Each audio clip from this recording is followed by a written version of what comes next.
Ipinta ang mga salita, tulain ang indak, sumayaw sa himig, awitin ang diwa. Dati Akong Paraluman. Ang programa ukol sa mga ulat sa komunidad ng sining at kultura. Magtanong, magbungkahi, at makibahagi. Dito lamang sa Dati Akong Paraluman. Tuwing Lunes, alas 3 ng hapon. Dati Akong Paraluman. Sa Radyo Katipunan, 87.9 FM.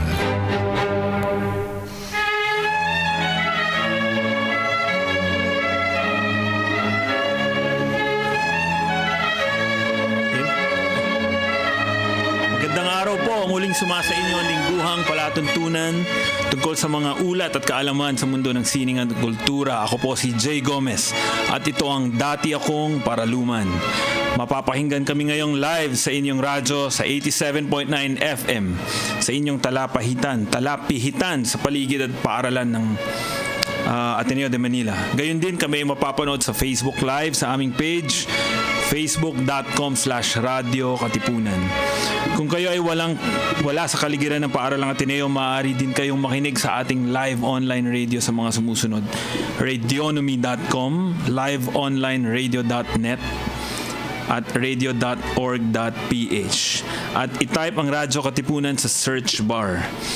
Magandang hapon sa araw na ito. Ang aming panauhin ay nakakagulat, no? Kasi matagal ko na siyang kaibigan sa Facebook. We've met once very informally, no? Tapos I would follow his posts, his works there. I wasn't expecting na he's gonna be available for us this afternoon. Maaari pong ma-recognize yung iba niyang gawa. Marami na pong performances to ng iba't ibang tanyag na grupo. Mamaya po we'll elaborate on that. Mr. Alejandro Consolacion. Magandang hapon po sa inyo lahat. Sige, lapit ka sa microphone ng konti. Magandang hapon po sa inyo lahat.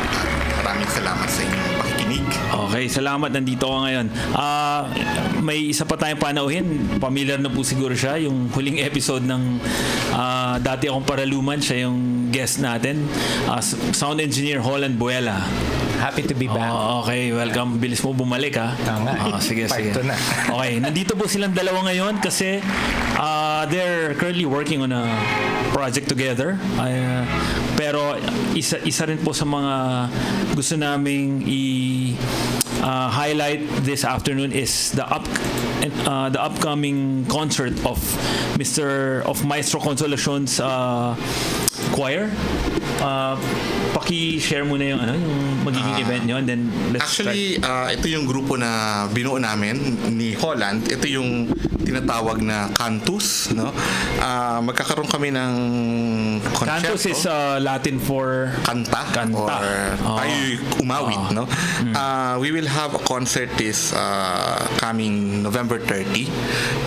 Itong concert na ito ay tinatawag na Musikaritas, at ang aming layunin dito sa Musikaritas gagawa kami ng konsyerto, aawit kami ng mga awiting pamasko o pangsimbahan, tapos kung ano yung malilikom namin na pondo dun sa concert na yon ibibigay namin doon sa napili naming beneficiary. Musikaritas, pinagsamang salita ng musika, at caritas is another Latin word for charity, no? Charity. Musikaritas. So this coming November 30 ng 8 o'clock ng gabi sa Archdiocesan Shrine of the Divine Mercy, no? Saturday. Sa Divine Mercy Shrine dito sa Mandaluyong. Okay, sige. Are you featuring your personal works here, o may mga covers kayo? Gagawin namin this time sa concert is yung Antonio Vivaldi's Gloria. Okay. And then mga Christmas carols din na areglo para sa choir at saka para sa congregation, no. Makakasama namin dito yung Manila Symphony Junior Orchestra.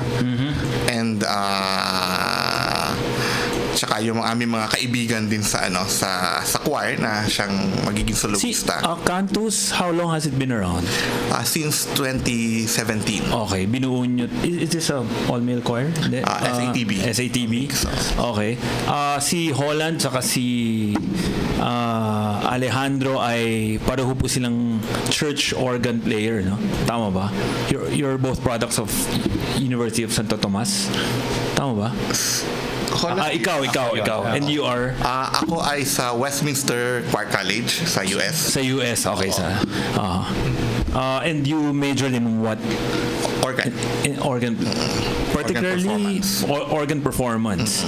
So, more of Baroque repertoire? Marami naman. Kasi, And church, alam mo naman sa music, kailangan tugtugin mo yung scope ng ng repertoire. So, mostly yung mga organ, karamihan marami. Pakipaliwanag naman itong organ na ito. Kasi diba, ang dami. May misconception tayo ng iba-ibang types ng organ. But what did you exactly major on?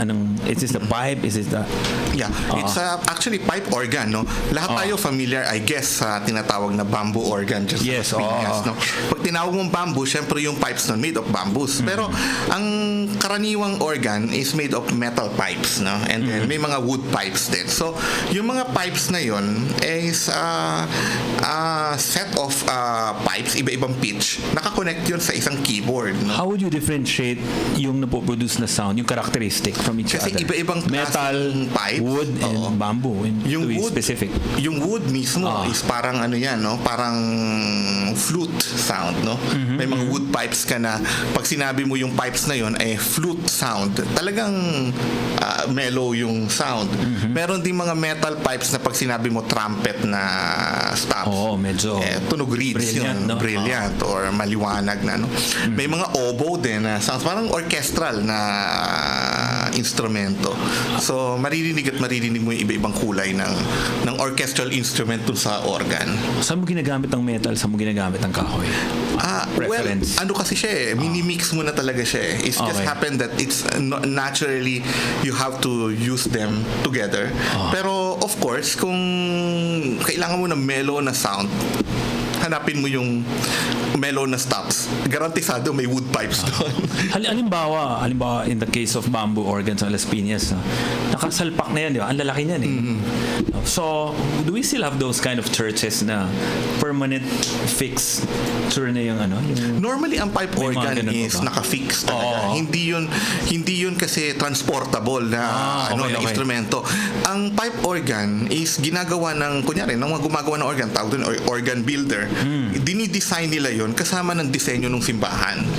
Okay. So kung ang simbahan ay kagaya ng nangyayari pa kaya yun in terms of design, architecture? Oh, yes. Is still being considered to this day. Pag may mga binubuo pa. No? Marami. And actually, active active ang Diego Serra organ builder. Yan yung nag-iisang organ builder sa Pilipinas. Company. Talaga. Sila yung mga na taga Las Piñas, no, na nag-aalaga niyang bamboo organ. At sila yung pinadala doon sa Austria. At sila ngayon yung nagme-maintain ng mga organs dito. Kabilang na doon yung Manila Cathedral organ. Marami silang bine-maintain. Yun, metal yun, di ba? Metal. Holland, yes. Anong klaseng do you have preference in terms of what organ you play on? Kapag ikaw tumutugtog? Nag-umpisa kasi ako niyan sa San Beda nung high school tayo. Nung high school ako, I started there. So, nung na-introduce ako doon sa instrumento kasi kailangan ng tutugtog sa misa. Diyan ako nag-umpisa. So, na-in love ako doon sa tunog ng pipe organ. May something siya na pag tinutugtog ko, hindi ko ma-explain. Pero doon nag-umpisa yung aking journey to the music scene hanggat sa ginusto ko maging choral conductor. And ngayon, nasa recording na ako. Pero started yung love ko because of the pipe organ when I played dun sa pipe organ namin sa chapel. Kaya hindi ako familiar sa sa organ. Ibig sabihin, hindi ito yung nakikita kong parang multi-level, no? Na Tama may ba? level din siya. Level din siya.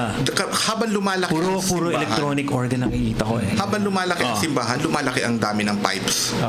So, okay. So mahaba ang range. Oo. Diba? Hindi humaba ang range. Is it a total of Dumadami 88 keys also? Like Hindi. 60, Okay. ano lang yan, 64. Konti lang. 64.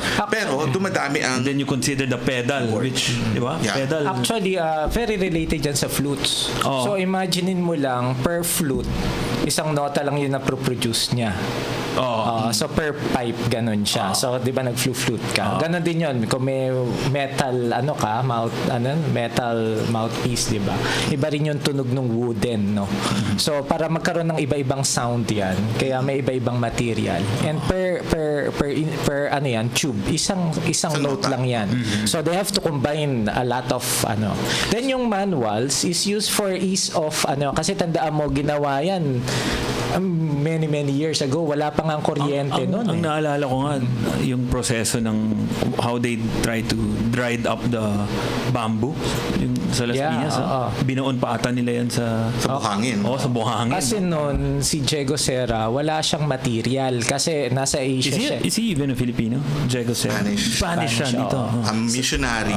Okay. So sa Europa kasi, may mga materials sila to make the pipe organ. So nung nandito siya sa Pilipinas, gusto niyang gumawa.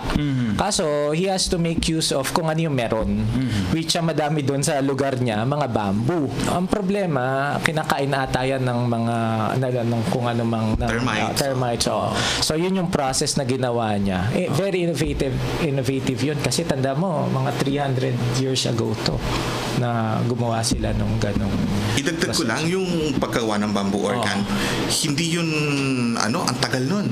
Kasi si Diego Serra, ang ginagawa niya, kinaklimatize niya yung woods Kasi importante na yung kahoy na yun, yung bamboo na yun, hindi masira. Kasi ang goal niya doon, panghabang panahon. Ang ginawa niya, binaon niya yung sa buhangin, parang umabot yata ng 17 years. Hindi naman.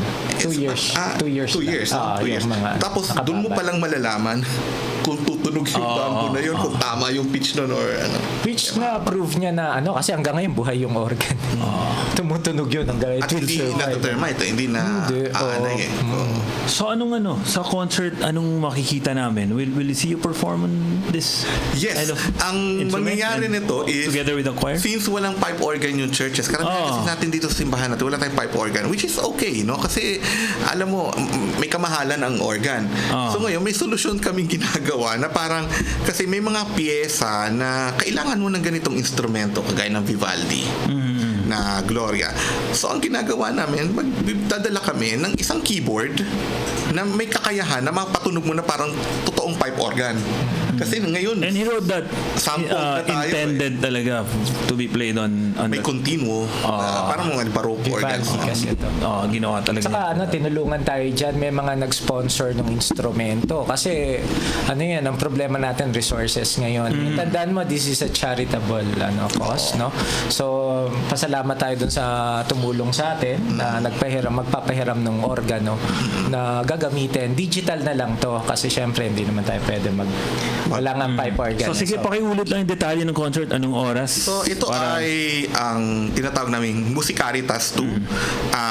Ang concert namin ay this coming November 30, 2019, 8 o'clock ng gabi sa Archdiocesan Shrine of the Divine Mercy dyan sa Maisilo Circle sa Boni sa Mandaluyong City, Metro Manila. So kung may information kayo at gusto nyong magtanong, pwede nyong tawagan yung number namin sa Cantus, 0917-511-8144. Okay, hindi ko po ma-contain na medyo starstruck ako dito sa katabi ko, no? Kasi he's a very prolific composer, no? Sa mundo po namin, no? Naririnig po, his works are being performed rampantly, no, widely, and we'd like to feature are we featuring one of his works this afternoon? Sige, ito, pakinggan na natin ang gawa ni Maestro Alejandro Consolacion. Kindly introduce this track.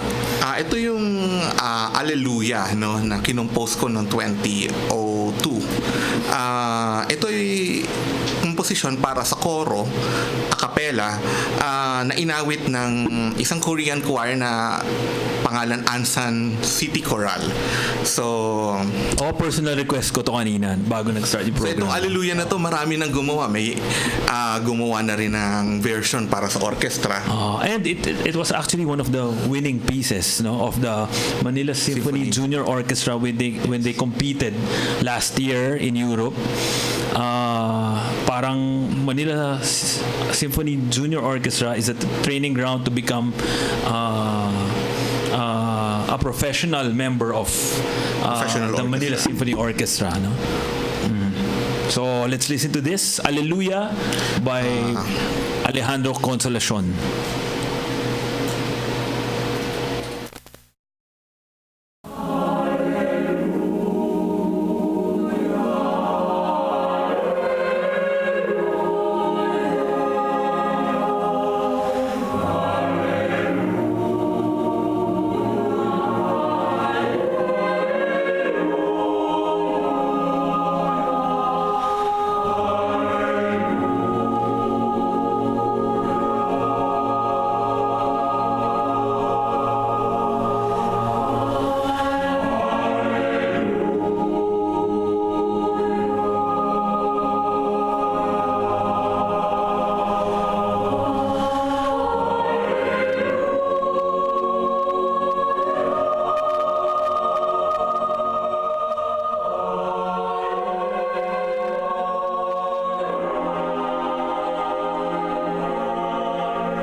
We will be back in a few, Katipuneros, so please stay tuned.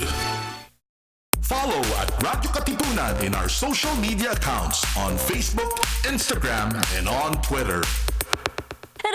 Radyo Katipunan is now online. See our live feed on facebook.com/Radyo Katipunan. Check out our Instagram and our Twitter at Radyo Katipunan. And subscribe to our YouTube channel at Radyo Katipunan FM for more exclusive content. Basil Valdez, sa Apo Hiking Society, Parokya ni Edgar, Bukas Palad, the Ateneo Glee Club, and many more. All homegrown talents at the Ateneo de Manila University. Get to know the current music environment at the Ateneo. Tune in to Himig Ateneo. Himig Ateneo. Listen to the Blue Eagles sing. Himig Ateneo.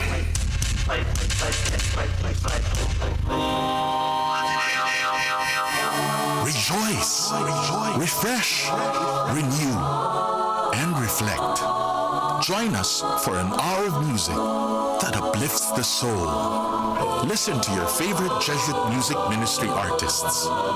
This is JMM Radio. JMM Radio. Get your day's dose of inspirational music. Tune in to JMM Radio every Wednesday from 1 to 2 p.m. Only here on Radyo Katipunan 87.9 FM. Radyo, radyo, radyo, radyo, radyo, radyo, radyo, Katipunan. Radyo, radyo, Katipunan. Radyo,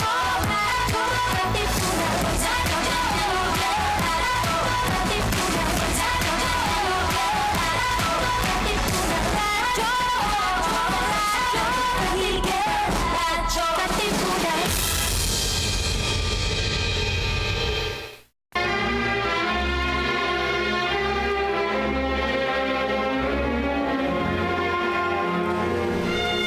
Babalik po tayo dito sa Palatuntunang Dati Akong Paraluman. Maestro, paki-describe naman yung choir. Sino-sinong members mo? Paano kayo nagsimula? You've been around 2 years, you mentioned before. Actually, ang Cantus ay isang community choir. Okay. Kami, made up of professionals, mga early professionals.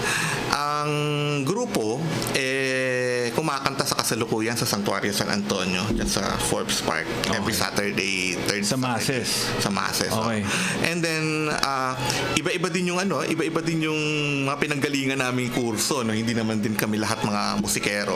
Pero yung something na join for us together is yung pagmamahal namin sa musika, sa choral music. So yung intention namin, Parishioners kayo nung sanctuaryo? Are you all parishioners? hindi. Iba-iba Doon lang din kayo- doon lang doon kayo kami nagpa-practice, doon kami kumakanta. Then iba-iba yung ginagawa namin sa pang-araw-araw, no. Oo, pero How do you find time to rehearse together? Sa gabi? Or gabi ng Sabado. pag walang... We practice every Saturday, 7 o'clock to 9:30, to 10 And o'clock. you've been preparing for this concert for how long? Tsaka gaano ba kahaba to? How many works of yours are gonna be featured in this? This time, sorry, wala akong work. Talaga? Okay lang. It's Vivaldi Gloria ang gagawin namin, and then mga Christmas carols na inareglo ni David Will. Ang dami-dami mo magandang ginawa, hindi ka pa nagsingit ng trabaho mo, no? Sakit yata ng conductor na composer yan na parang ayaw niya i-compose yung sarili niyang pyesa.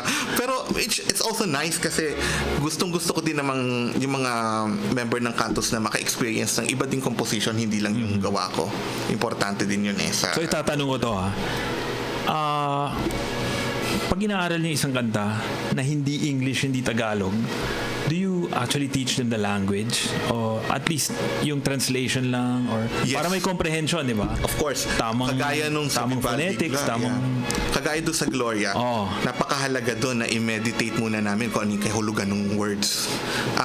Although may clue na kami kasi glory to God in the highest and peace to His people on earth. All okay. these Ganun text naman is yan. recited sa Mass every Sunday. No? Pero kapag nakita mo yung salita na yon at na ipaghambing mo doon sa flow ng musika, mas nakikita mo yung ganda nun yung poetry nun Oo, So pag nakita nila yon, mas nararamdaman nila, mas nakaka-deliver ang singers ng pagkanta ng tama or mas may expression yung singing nila. You start with, of course, technically with the pronunciation, O diction, no? diction. Importante sa choir yung diction kasi kapag hindi pare-parehas yung pronunciation ng words, may isang tao doon mangingibabaw na agad yun. Okay. Pag hindi pare-parehas ang buka ng bibig dahil sa vowels, yung formation ng vowels when it comes with horizontal tsaka vertical vowels, pag hindi pare-parehas, yun kung ang dahilan ba't kami nagpa-practice. Hindi lang kami nagpa-practice dahil tama yung tono dapat. Yung tono, secondary na nga eh. Ang importante doon is tama yung formation ng vowels, tama yung pagkat ng consonants, no? Tama yung buka ng vowels, and at the same time yung inflection. Kasi sa ating mga instrumentalists, kunyari pianista ka, hindi naman puro bagsak lang yung tugtog mo sa piano. Importante din doon yung bumagsak ka, magre-relax ka. Sa singers may ganun eh, yung pag sinabi mo na kagaya na in excelsis Deo, yung word na yon, merong stresses yun eh, in excelsis Deo, yung ganun. Importanteng magawa ng lahat yun. Kasi pag nagawa ng lahat yun, dun pa lang lalabas yung music. Ang maganda rito, yung mga kasamahan natin, mga korista na yung mga yan. So, You mean yung members, may mga conductor ng choir, may mga matatagal na yung experience nila dun sa university choir. So ito maganda ang music making nila kasi yun ang start eh kung bakit namin binuo yung Cantus. Kagaya ng tinanong mo kanina, kami ba'y parokyano ng Sanctuario San Antonio? Hindi kami taga doon, no? Pero ang reason kung bakit nandoon sila kasi yung learning na ginagawa namin, no? Hindi lang ako yung natututo eh. Hindi lang sila yung natututo sa akin. Lahat kami, no? Collective. Kasi nga lahat may pinanggalingan na choirs. Parang sharing, parang empowering yung nangyayari sa ensayo. At higit sa lahat yung repertoire. Napakahalaga nun. Yung may babasahin kaming awit dun sa rehearsal na yon. Pag nakita namin na talagang may life fulfilling yun sa nangyari sa pagkanta, pwede naming i-share yun sa aming respective na mga simbahan, no? Kasi karaniwan sa kanila may conductor ng university choir tsaka churches eh. Tapos mga organista ng mga iba-ibang parokya. So meron silang isang choir na sinalinan para matuto sila doon at ma-share nila doon sa iba-ibang grupo. ibang simbahan to ha. So, napakaganda rin na open ang conductor to ideas from members. Yes. No? Given pa na sabi mo nga mga conductors din sila. Minsan may isip ko, ang daming ideas na inputs nun. Baka magkagulo-gulo rin. Pero no, it's matter of organizing your thoughts. Pero observation ko sa kanila, no? Hindi ako kumakanta with them, no? Pero nakikita ko very sila, open. Number 2, hindi mo na conductor sila. Pag upo nila doon, ang ginagawa nila talaga makinig at matuto. So hindi ba makikita na siya yung conductor? Hindi. Kasi sila very respectful kung sino yung nagkukumpas doon. Pero kung sino yung kahit hindi ako kunyari i-ask ko yung isang assistant conductor ng choir or kumbaga may guest conductor kami kagaya ni Holland last Christmas. They do that It's a good training, no, for leadership kasi yung i-respect natin kung sino yung nasa authority. Yun, simpleng bagay na yun, natututunan sa choir yun. Humility, no? You submit yourself to a discipline. Yeah. Maski may alam ka, you have to recognize who's in front of you, who's calling the shots, di ba? Yung narinig nyo pala kanina sa Alleluia by Maestro Alejandro Consolacion. Please comment give your comments in the comment section sa Facebook Live. Napakagandang musika na kinanta, gawa ng isang Pilipino, kinanta ng isang Korean choir.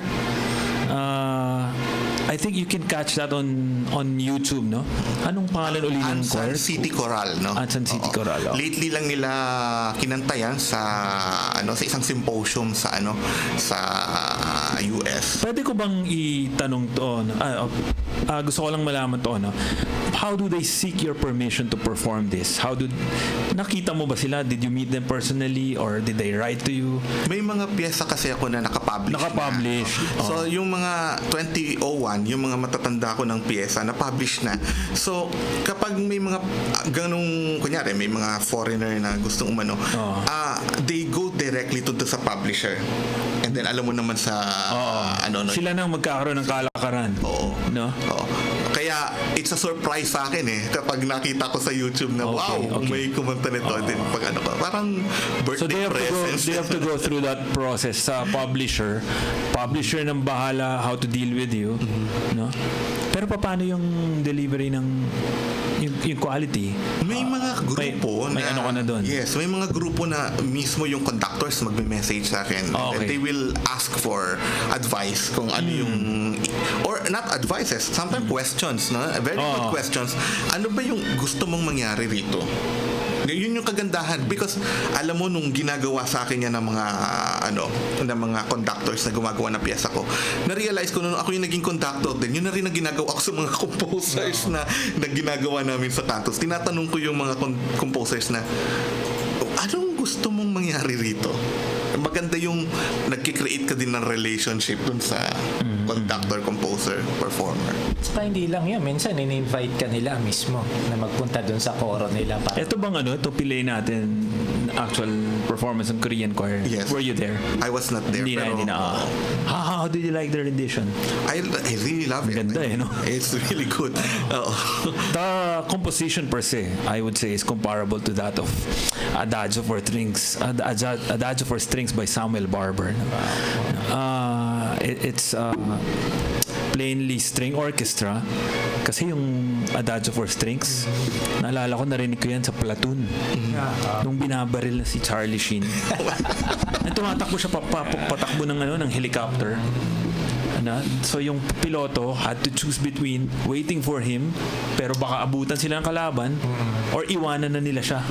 And that Adagio for Strings was playing during that scene. So huwag kang magugulat kung biglang yung Alleluia mo nasa isang Hollywood film. Trivia lang. Alam mo nung bata pa kasi ako, nung teenager ako, ang talaga ambisyon ko hindi choir. Gusto ko maging film scorer. Oo. Gusto ko sa pelikula. Hindi ba naman huli? Anyway. Napadpad ako sa pag-o-organ. Yun ang nagawa ko hanggang ngayon, no? So, napunta ako sa church. Ako, being a musician, hindi wide ng ko sa sa organ. Ang alam ko lang talaga sa organ, pang horror. Natokata. Dracula. Pang Dracula. Kaya kanina, medyo, talagang very curious ako sa... Yung Alleluia, kung maririnig mo, akala mo organ kasi yung sustained na sound na gano'n. Ang problema kasi sa Hollywood, no? Hindi na ako magme-mention ng pelikula. May kapapalabas lang pinanood ko. Ingat lang Sige. May connotation silang ginagawa. Katulad yan, horror, si Dracula. Minsan pag may ginagawang may iba na organ yung instrumento. So sabi ko, yung mga bata, mga nila yun na ganun yung pag pinanood nyo yung mga ibang pelikula. Kaya meron tayong ganong notion. Ginagamit ng Hollywood yan as, ngayon, na mabalik tayo sa musika ng Jesuit music ministry. Hindi ako aware na may ginawa ka palang areglo. Parang 2 weeks ago lang kasi may narinig akong version nito. Hindi ko alam kung ito yung gawa mo Hindi. Ito yung kapela na ginawit ko. We had David Hask concert celebration at Xavier School about 2 weeks ago. No? May kinanta doon na choral version ng gawa ni Father Arnel Aquino entitled Jesus na aking buhay. No? In almost every albums here sa Jesuit Music Ministry, may kanya-kanya kaming rendition. Hindi pa pala tapos. Mayroon pa palang ginawa si Alejandro Consolacion. And we'd like to offer you that this afternoon. This is performed by whom? Cantus. Okay. Cantus din. Yeah. Okay, sorry. So, itong areglo na to, finally marinig natin yung Cantus. Inawit namin sa isang Holy Week presentation namin last Holy Week. Out of the many songs of Jesuit music, ba't mo napili ito? Ito yung kasi personal favorite ko rin to. Ito kasing awit na to, it really speaks to me. No?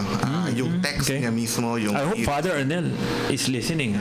Yung lyrics niya mismo really speaks. And aside from that, the melody is good, no? Ang bihira yun eh. Pasok na pasok sa Bihira yung syllabus. dalawang maganda eh. Maganda yung lyrics, maganda yung music, no? And I think this one is from that criteria. That's why I like this so much. And then, did you, ano pa naging inspiration mo? What was your idea artistically and technically nung inaareglo mo siya? Yung kanta kasi narinig ko una as solo. Yun yung piano and then Sung by architect Vincent Pinpin, by the way. sinabi ko, kailangan kong gumawa ng areglo niyan for choir. The choir.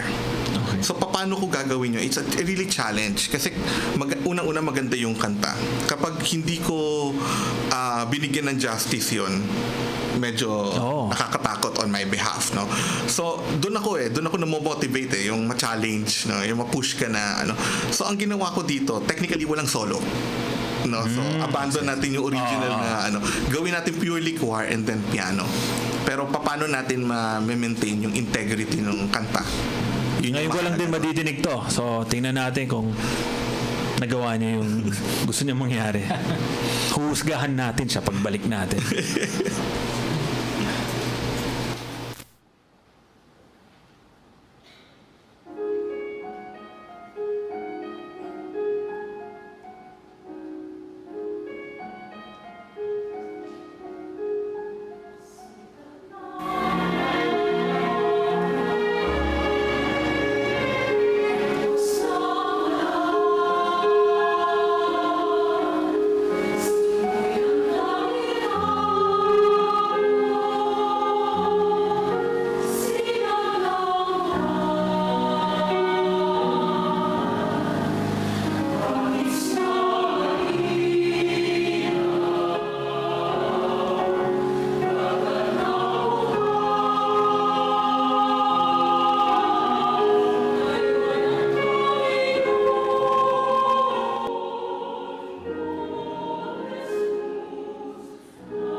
magandang start. So may shortage ng organ players. Anong ginagawa natin sa sitwasyon na to? Well, Nagtuturo ba kayo? Nagtuturo ako. Magpaturo kayo sa kanya. In our Okay. little Kasi ways. pag nandun kami sa parokya, ini-encourage natin yung mga organist, yung mga nagki-keyboard na mag-try ng pipe organ. Pero may ba to? May school ba na nag-offer? I mean, may conservatory ba nag-offer nito? Ang UST is UST, CU, UP, Not keyboard in general, but organ. Organ, Yes. no? Okay. May mga professor na sila nagtuturo sa mga Saan konservatory. ka uli nagtapos sa... Larsa na mag-organ is sa UP, and tsaka Saints ko. Yeah. Saan ka uli nagtapos ng kolehiyo mo? Sa US? Ang college ko is sa Royal School of Music sa UK. Kailan ka umalis? Ang alis ko is 2012 ako. 2012 Okay. Kababalik-balik mo lang. 2016, no. And then ang masters ko sa US na ako, sa Westminster. And masters mo, anong duration yan? Anong year? 2 years. From what year to what 2012. year? 2012 to 2016 yun. Yung undergrad mo is... Undergrad ko is, nasa Pilipinas ako pero nag-exam ako. Okay. So, do you still travel around? Yup. Okay, for your Okay, yung next na pakinggan natin is a world premiere. Tama ba ako? I'll give a background. Sige, please, Holland. So yan unreleased pa yan. May recording niya yan sa YouTube pero yun yung Huwag live. niyong i-record, ha? Pwede. Hindi, pwede.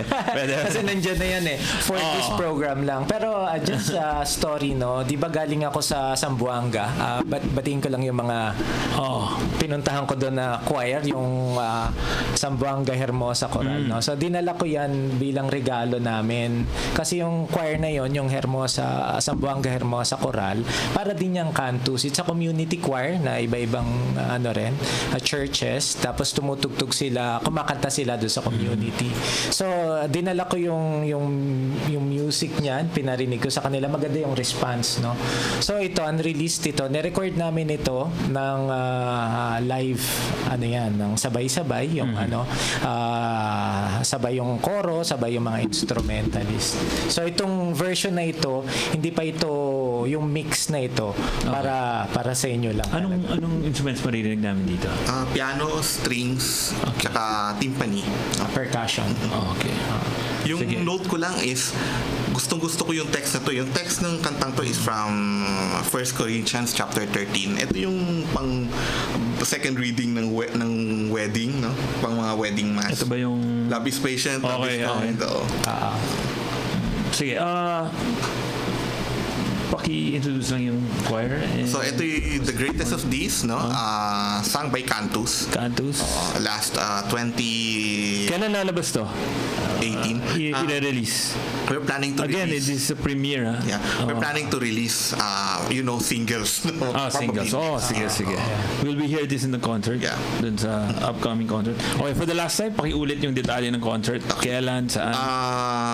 Ang concert namin po this coming November 30 sa this Shrine of the Divine Mercy dito sa may circle dito sa may Mandaluyong City. Ang title po ng concert ay Musicaritas. So this is a benefit concert for the Philippine Cerebral Palsy Incorporated. Pasalamatan lang natin yung kasama natin, no? Yung Manila Symphony Junior Orchestra. Okay. Saka yung nagpahiram sa atin ng organ. Kasi may organ, Sige, no? banggitin mo. Si Mr. Farles yan. Ang Viscount yung organ na gagamitin natin. Okay. Pinahiram tayo kasi mahirap ngayon maka-access ng digital. Maraming salamat. Thank you. Yung mga ganyang assistance is priceless. Invitation video. Hang up.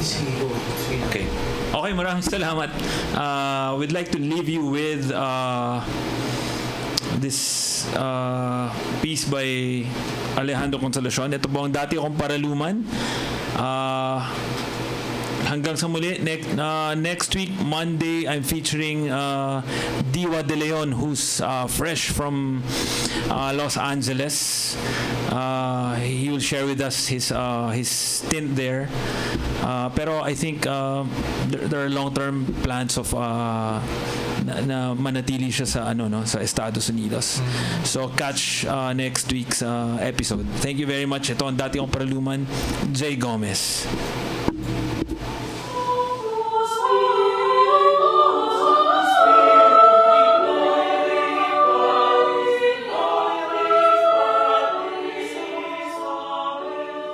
For it is in giving that we receive. These very words of St. Francis inspire us at Cantus to do a charity concert for our chosen beneficiary. The Music Caritas is an annual concert that we present during the Yuletide season.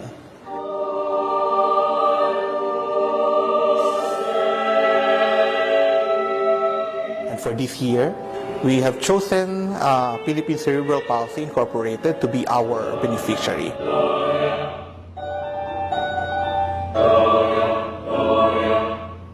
We would like to invite everyone to watch our concert, the second Music Caritas, to be held at the Shrine of the Divine Mercy in Mandaluyong this coming November 30, 2019 at 8 o'clock in the evening, featuring Cantus and the Manila Symphony Junior Orchestra, presenting the work of Antonio Vivaldi's Gloria. Come and please be a blessing to others.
Ipinta ang mga salita, tulain ang indak, sumayaw sa himig, awitin ang diwa.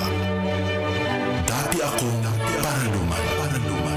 Ang programa ukol sa mga ulat sa komunidad ng sining at kultura. Magtanong, magbungkahi, at makibahagi. Dito lamang sa Dati akong Paraluman. Tuwing Lunes, alas 3 ng hapon. Dati akong Paraluman. Sa Radyo Katipunan, 87.9 FM.